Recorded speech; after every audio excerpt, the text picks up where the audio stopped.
વડોદરાના petrol pump પર પોલીસની અપીલ, પેટ્રોલ ડીઝલ માટે લાઇન ન લગાવવા અપીલ, અફવા પર ધ્યાન ન આપવા પોલીસની અપીલ, અફવા ફેલાવનારાઓ સામે કરાશે કાર્યવાહી.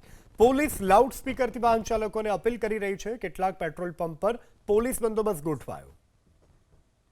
અત્યારે કાલે બી મળશે અને પેટ્રોલ તમામને મળતું જ રહેશે, તો કોઈ ગભરાવાની જરૂર નથી, કોઈ અફવાઓમાં આવવાની જરૂર નથી, કોઈ અફવાઓ ફેલાવવાની જરૂર નથી. અફવાઓ ફેલાવવું એ ગેરકાયદેસર કૃત્ય છે. જે બી અફવાઓ ફેલાવશે એમના વિરુદ્ધમાં કાયદેસર કાર્યવાહી કરવામાં આવશે. તો કોઈ અફવાઓ ફેલાવી નહીં, અફવાઓમાં માનવું નહીં અને વિશ્વસનીય સૂત્રો હોય તેમાં જ માનવું. સરકાર તરફથી આપણને પૂરી ખાતરી આપવામાં આવી છે કે આપણી પાસે પૂરતો પેટ્રોલ અને ડીઝલનો જથ્થો જનતાને જણાવવામાં આવે છે. ગુજરાત સરકાર તરફથી ખાતરી આપવામાં આવી છે કે આપણી પાસે પેટ્રોલનો પૂરતો જથ્થો છે. તો કોઈ અફવાઓમાં આવવું નહીં, શાંતિ રાખો, લાઈનમાં ઉભા રહો, જેટલું જરૂર હોય એટલું જ પેટ્રોલ પુરાવો. આપણી પાસે પૂરતો જથ્થો છે પેટ્રોલ અને ડીઝલનો, તો કોઈ અફવાઓમાં આવવું નહીં અને કોઈને પણ ગભરાવાની જરૂર નથી.